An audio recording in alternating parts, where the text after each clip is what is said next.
Serge Fitz, vous parlez régulièrement de monde intérieur en lien avec le monde extérieur.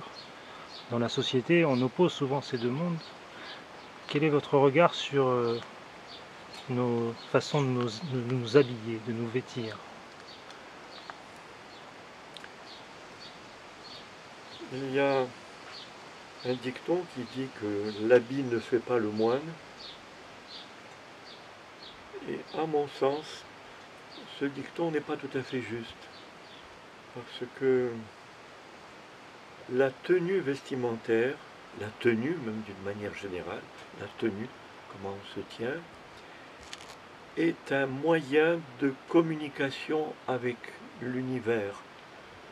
Qu'est-ce que à travers ma tenue, qu'est-ce que je dis à l'univers?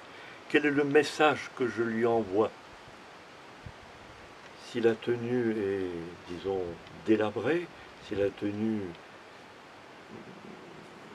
est un laisser-aller, relève d'un laisser-aller, automatiquement, il y a l'envoi d'un message que l'envie de communiquer avec le monde extérieur n'est pas là.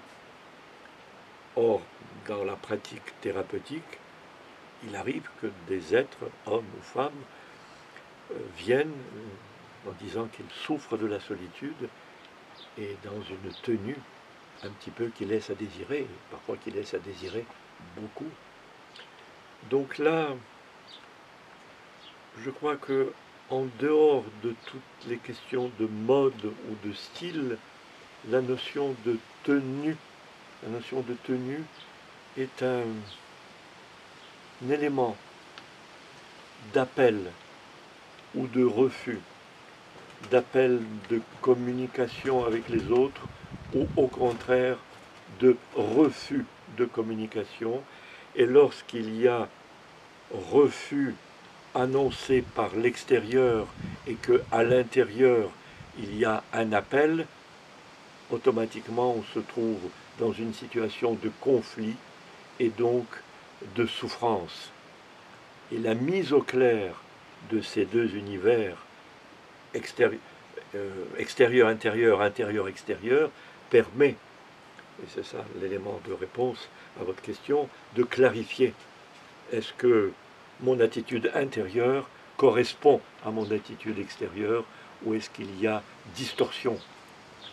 Et lorsqu'il y a distorsion, effectivement, le mettre au clair. Voilà. Et au niveau vibratoire, quels sont les impacts? Au niveau vibratoire, effectivement, on peut mesurer en radiesthésie l'effet produit par certaines tenues. Je pense notamment à ces types de casquettes qui viennent d'outre-Atlantique et qui ont cette visière qui coupe complètement du ciel, donc qui ramène uniquement vers le terrestre, donc qui casse quelque part le rapport cosmo-tellurique et qui effectivement contribue à faire chuter les énergies, notamment les énergies sur le plan subtil. Il n'y a pas très longtemps, on m'a raconté qu'il y avait un groupe de moscovites, de femmes moscovites, habillées en unisexe, comme c'est la mode. C'est vrai que ça peut être un côté très très mignon. Et donc ce groupe s'est retrouvé en Inde et l'une de ces femmes, vêtue en unisexe, a revêtu un sari, une magnifique tenue indienne, très belle.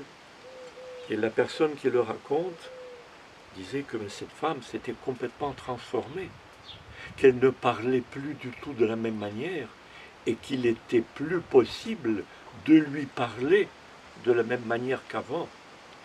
Il y avait transformation complète. Parce que l'habit, effectivement, donne une certaine tenue et transforme. Voilà. Pour revenir sur la casquette dont vous parliez tout à l'heure, certaines personnes la portent justement à l'envers, cette casquette. Est-ce que ça change au niveau des vibrations, au niveau de ce qu'on peut observer? Oui, cela change,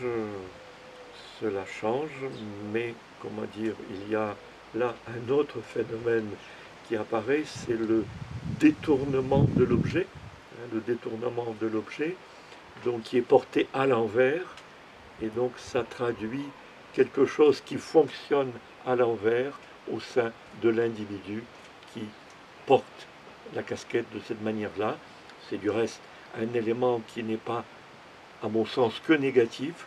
Ça traduit une certaine révolte contre la société, contre l'ordre établi. Donc si cela ne dure pas, c'est un élément qui peut être considéré comme bénéfique. En tous les cas, il y a une prise de conscience, il y a une réaction, et heureusement, il vaut infiniment mieux une réaction que cet état de bof. Voilà. Merci beaucoup. Merci.